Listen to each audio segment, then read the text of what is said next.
I am Nitesh Kumar Singh. Today discuss about cyclic quadrilateral. आज हम लोग डिस्कस करने जा रहे हैं साइक्लिक क्वाड्रिलेटरल के बारे में।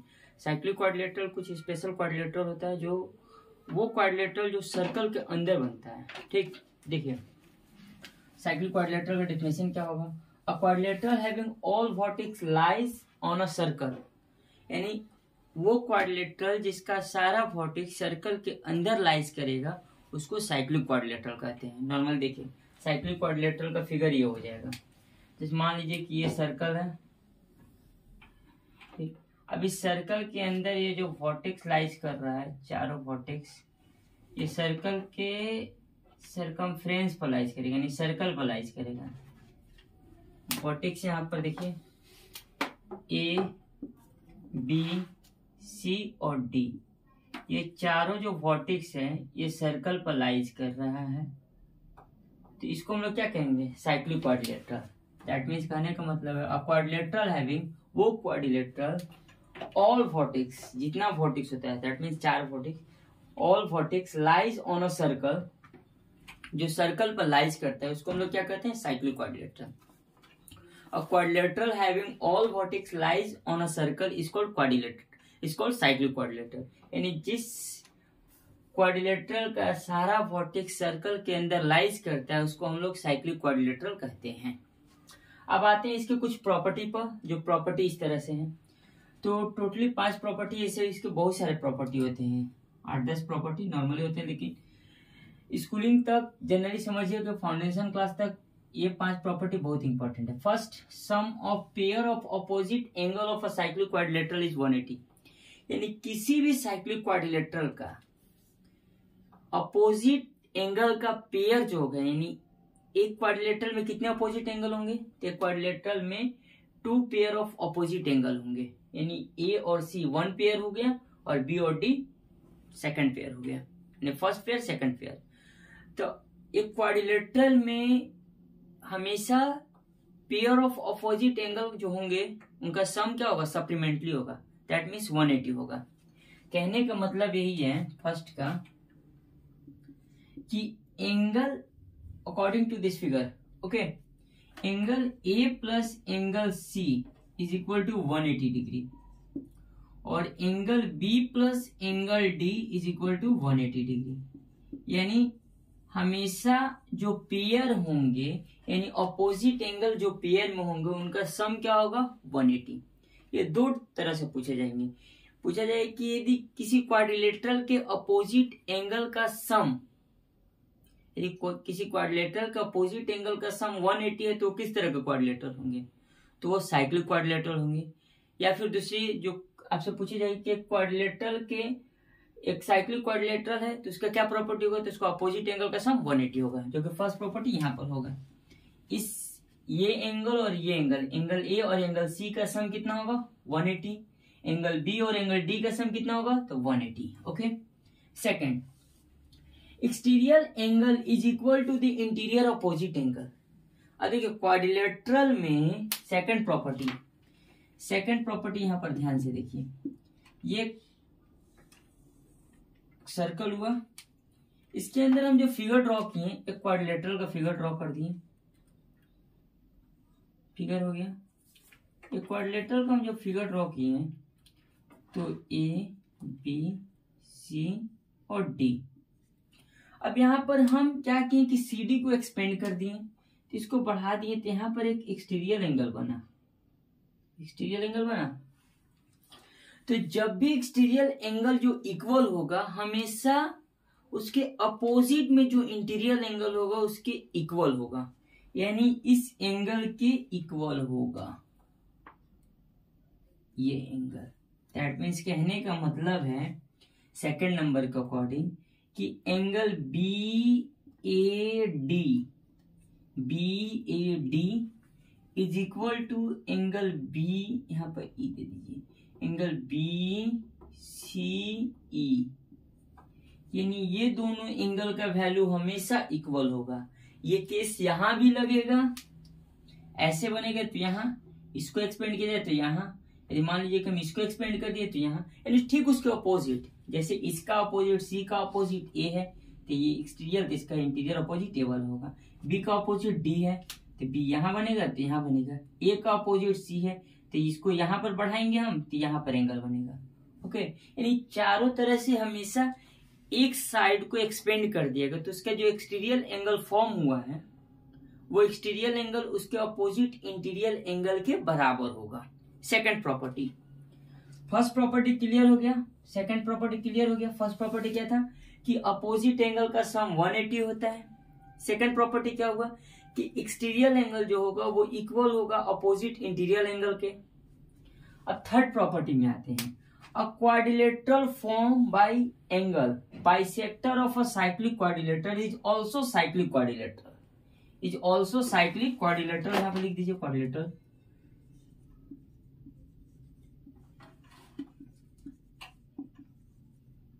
Cyclic quadrilateral. A quadrilateral form bye angle bisector of a cyclic quadrilateral is also cyclic quadrilateral. कहने का मतलब है यहाँ पर थर्ड नंबर कि एक साइक्लिक क्वाड्रिलेटरल के एंगल का बाइसेक्टर जो है उसको ज्वाइन करने पर जो क्वाड्रिलेटरल फॉर्म होगा वो भी एक साइक्लिक क्वाड्रिलेटरल होगा, यानी वो भी एक साइक्लिक क्वाड्रिलेटरल का प्रॉपर्टी को फॉलो करेगा। इसी फिगर पे देख लीजिए, यहां पर देख लीजिए, ये एक साइक्लिक क्वाड्रिलेटरल है, ये एंगल बाइसेक्टर है और ये एंगल बाइसेक्टर है, मिल गया। यहां पर एंगल ए का बाइसेक्टर, एंगल इसका बाइसेक्टर, ये हो गया। इस एंगल का बाइसेक्टर यहां पर मिला और इस एंगल का बाइसेक्टर यहां पर मिला, तो इसको मान लेते हैं कि P ये इंटरसेक्ट किया था, ये Q, ये R और ये S। अब यहां पर P Q R S ध्यान से देखिए, P Q R और S, PQRS भी एक साइक्लिक क्वाड्रिलेटरल ही फॉर्म होगा क्योंकि ये एंगल बाइसेक्ट कर रहा है, यानी बाइसेक्ट है यानी बराबर भाग में इसको बांट देगा। ये एंगल का वैल्यू इस एंगल के बराबर होगा, ये एंगल का वैल्यू इस एंगल के बराबर होगा, ये एंगल का वैल्यू इस एंगल के बराबर होगा। ओके, यानी बाइसेक्टर है, तो जब एंगल बाइसेक्टर को मीट करने पर, मिलाने पर जो अंदर फिगर फॉर्म होगा वो भी एक साइक्लिक क्वाड्रिलेटरल ही होगा। कहने का मतलब है थर्ड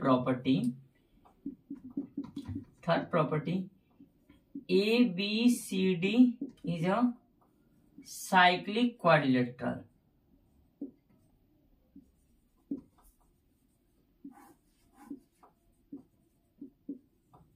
साइक्लिक क्वाड्रिलेटरल एबीसीडी एक मेरा साइक्लिक क्वाड्रिलेटरल है, ये तो हम जानते हैं, लेकिन इसको ज्वाइन करने पर जो पी क्यू आर एस बना है, आर एस इज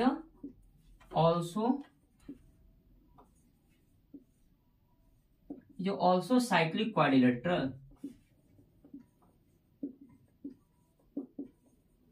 एक क्या है, एक तरह के ये भी साइक्लिक क्वाड्रिलेटरल है। कहने का मतलब यही है कि जो प्रॉपर्टी ये फॉलो कर रहा है वही प्रॉपर्टी ये भी फॉलो करेगा, यानी angle P plus angle R is equal to 180 यहां भी होगा और angle Q plus angle S is equal to 180 यहां भी होगा, यानी दोनों जगह 180 होने एकदम निश्चित ही है। ये क्लियर हो गया, तीन प्रॉपर्टी, यानी थर्ड प्रॉपर्टी तक हमारा क्लियर हो गया। फोर्थ प्रॉपर्टी में हम आते हैं कि two side of a cyclic quadrilateral are parallel. दो साइड साइक्लिक क्वाड्रिलेटरल का पैरेलल है and the other two side are equal and diagonal are also equal, यानी किसी साइक्लिक क्वाड्रिलेटरल का दो साइड पैरेलल है, इस केस में ट्रेपेजियम भी मेरा बनता है। जैसे कि इसको इरेज कर देते हैं, यहाँ देखिए, इस केस में मेरा ट्रेपेजियम भी बनता है। देखिए ट्रेपेजियम कैसे फॉर्म होता है। कहने का मतलब है कि एक साइक्लिक क्वाड्रिलेटरल का दो साइड पैरेलल हैं। फोर्थ नंबर प्रॉपर्टी को हम लोग डिस्कस कर रहे हैं, ठीक। ये है मेरा साइक्लिक क्वाड्रिलेटरल, ये है मेरा साइक्लिक क्वाड्रिलेटरल, ये पैरेलल और ये parallel, A B C D, ये सारा एक थ्योरम होगा। ओके, अब यहाँ देखिए, two side of a cyclic quadrilateral are parallel, just like मान लीजिए कि ये दोनों साइड पैरेलल है, तो A B parallel C D, A B जो है वो सी डी के पैरेलल है। तो जब भी साइक्लिक क्वाड्रिलेटरल में दो साइड पैरेलल होता है तो रिमेनिंग दो साइड यानी अदर जो दो साइड बचा है यानी एडी और बीसी, तो एडी और बीसी जो होगा वो इक्वल होगा, ठीक। और ये जो दोनों डायगोनल होगा वो AC is equal to BD और डायगोनल भी इक्वल होगा। यानी किसी केस में आपसे बोल दिया जाए कि एक साइक्लिक क्वाड्रिलेटरल का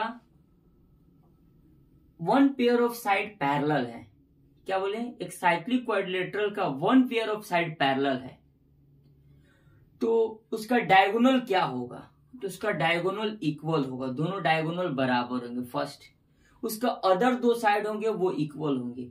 ये जो केस बन रहा है अदर दो साइड इक्वल और एक साइड पैरेलल का, ये केस एक आइसोसेलेस ट्रेपेजियम का केस है। यानी आइसोसेलेस ट्रेपेजियम उसको कहते हैं जिसमें one pair of side are parallel and remaining other pair of side are equal. यानी एक पेयर ऑफ साइड पैरेलल होता है और अदर पेयर ऑफ साइड क्या हो गए, इक्वल होते हैं, उसको हम लोग आइसोसेलेस ट्रेपेजियम कहते हैं। तो इस केस में उस साइक्लिक क्वाड्रिलेटरल को आइसोसेलेस या साइक्लिक ट्रेपेजियम भी बोल सकते हैं, या आइसोसेलेस ट्रेपेजियम भी बोल सकते हैं, या आइसोसेलेस साइक्लिक ट्रेपेजियम भी बोल सकते हैं, तीनों में से कुछ भी बोल सकते हैं, ठीक। लेकिन ये चीज कंटेस्ट हमको याद रखना है कि ए बी पैरेलल जो होगा सी डी, यानी दो pair of side one pair of side जब पैरेलल होंगे तो remaining other pair of side equal होंगे और डायगोनल आर आल्सो इक्वल, और डायगोनल भी क्या होंगे मेरा, इक्वल होंगे। क्लियर। अब आते हैं हम फोर्थ पॉइंट पर। फोर्थ पॉइंट जो है वो थोड़ा सा स्टैंडर्ड पॉइंट है, ठीक ना, क्योंकि ये पॉइंट की चर्चा हाल ही नहीं हो पाती है, यानी जल्दी इस पॉइंट की चर्चा नहीं हो पाती है कहीं। ये जो पॉइंट बोला है, क्या बोला है, पहले सुन लीजिए। The sum of angle in four line segment exterior to the cyclic quadrilateral is equal to 6 right angle. यानी एक साइक्लिक क्वाड्रिलेटरल में जो एक्सटीरियर बन रहा है वो 6 राइट एंगल के बराबर है लाइन सेगमेंट को ज्वाइन करने पर। जैसे कि देखिए इसका फिगर पहले देख लीजिए 5 नंबर प्रॉपर्टी में, 4 हो गया, 5 नंबर प्रॉपर्टी पर हम लोग डिस्कस कर रहे हैं। ये हो गया मेरे पास सर्कल, सर्कल के अंदर ये हो गया क्वाड्रिलेटरल, कंस्ट्रक्ट कर दिए, और ये हो गया कंस्ट्रक्ट, ठीक। इसका नेमिंग हम जब करते हैं तो ए बी सी और डी।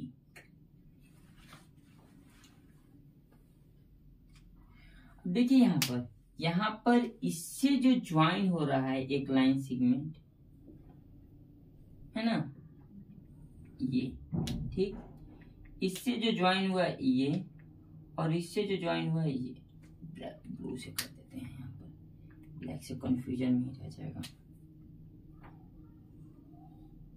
यहाँ देखिए इससे जो ज्वाइन हुआ यहाँ और इससे जो ज्वाइन हुआ यहाँ, इससे ज्वाइन हुआ यहाँ और इससे ज्वाइन हुआ यहाँ, एक्सटीरियर लाइन सेगमेंट बन रहा है, बाहर बन रहा है, ओके। तो यहाँ पर देखिए लाइन सेगमेंट बना है, तो इसका नेमिंग कर देते थे P Q R और S। तो ये जो पॉइंट मेरा बना है 4 लाइन सेगमेंट को चारों जो एंगल से ज्वाइन होने के बाद जो बना हुआ है, तो ये जो पॉइंट बना है, ये पॉइंट देखिए यहाँ पर, ये पॉइंट P Q R और S, तो ये चारों पॉइंट का जो सम होगा एंगल का, यानी इसका सम, इसका सम, इसका सम और इसका सम कितना होगा, 6 राइट एंगल के बराबर होंगे। यानी angle P plus angle Q plus angle R plus angle S is equal to 6 right angle, that means angle P plus angle Q plus angle R plus angle AC is equal to 6 into 90 540, यानी इस चारों angle का जो सम करेंगे वो 540 आएगा। यानी sum of the angle in the form, angle in the 4 line exterior, यानी बाहरी जो लाइन ज्वाइन करने पर बना है इस क्वाड्रिलेटरल से, ठीक, exterior to the cyclic quadrilateral is equal to the 6 right angle, यानी इस क्वाड्रिलेटरल के इस पार्ट से ज्वाइन करने पर, इस पार्ट को ज्वाइन करने पर जो बना है एंगल, वो एंगल जो होगा वो 6 राइट एंगल के बराबर होगा। हम टोटली 5 प्रॉपर्टी पढ़े, वैसे तो 6 प्रॉपर्टी पढ़ ली क्योंकि इसमें एक प्रॉपर्टी और इंक्लूड हो गया जो ट्रेपेजियम वाला बोले थे। फर्स्ट प्रॉपर्टी क्या है, sum of pair of opposite angle of a cyclic quadrilateral is 180, यानी साइक्लिक क्वाड्रिलेटरल के सम, अपोजिट एंगल का सम कितना होगा 180। सेकंड प्रॉपर्टी बोला है कि exterior angle is equal to the interior opposite angle, यानी एक्सटीरियर एंगल जो होगा वो अपोजिट इंटीरियर एंगल के बराबर होगा, ठीक। थर्ड प्रॉपर्टी मेरा यही बोला गया है कि a quadrilateral form by an angle bisector of the cyclic quadrilateral is also equal to the cyclic quadrilateral, यानी एंगल जो बाइसेक्ट कर रहा है साइक्लिक क्वाड्रिलेटरल का वो इक्वल, बाइसेक्ट करने पर जो मिल रहा है तो अंदर जो फिगर फॉर्म हो रहा है वो भी एक साइक्लिक क्वाड्रिलेटरल ही होगा। थर्ड पॉइंट हो गया। फोर्थ पॉइंट क्या बोला है कि two side of a cyclic quadrilateral parallel and other 2 side are equal and diagonal are also equal. यदि किसी साइक्लिक क्वाड्रिलेटरल में 1 पेयर ऑफ साइड पैरेलल है तो अदर पेयर ऑफ जो साइड होंगे वो इक्वल होंगे और डायगोनल आर आल्सो इक्वल, और उसमें डायगोनल जरूर इक्वल होंगे। ये जो केस बनता है इस केस को हम लोग कहते हैं आइसोसेलेस ट्रेपेजियम, क्योंकि आइसोसेलेस ट्रेपेजियम में भी डायगोनल की केस नहीं बनता है, लेकिन आइसोसेलेस ट्रेपेजियम में ये केस जरूर बनता है कि यदि एक पेयर ऑफ साइड पैरेलल है तो other pair of side equal होंगे। तो साइक्लिक क्वाड्रिलेटरल में क्या होंगे कि एक पेयर ऑफ साइड यदि पैरेलल होंगे तो अदर पेयर ऑफ साइड क्या होंगे, इक्वल होंगे, और डायगोनल जरूर इक्वल होंगे, ठीक। जो फिफ्थ पॉइंट है वो बोला है कि साइक्लिक क्वाड्रिलेटरल के वर्टेक्स को ज्वाइन करने पर, देखिए यहाँ पर यानी कॉर्ड जो बन रहा है तो वो जो एंगल जो फॉर्म होगा, ये 1 2 3 4 टोटल 4 एंगल फॉर्म होंगे PQRS। तो ये जो एंगल फॉर्म होंगे वो 6 राइट एंगल के इक्वल होंगे, यानी टोटल 540 होंगे एंगल का सम। ये जो टोटली जो हम 5 प्रॉपर्टी बताएं या 6 प्रॉपर्टी बताएं, ये 6 थ्योरम है, ये 6 को हमको प्रूव करना है साइक्लिक क्वाड्रिलेटरल में, ठीक। ओके, यदि मेरा वीडियो अच्छा लगे तो चैनल को सब्सक्राइब कीजिए और वीडियो को लाइक कीजिए। Thank you.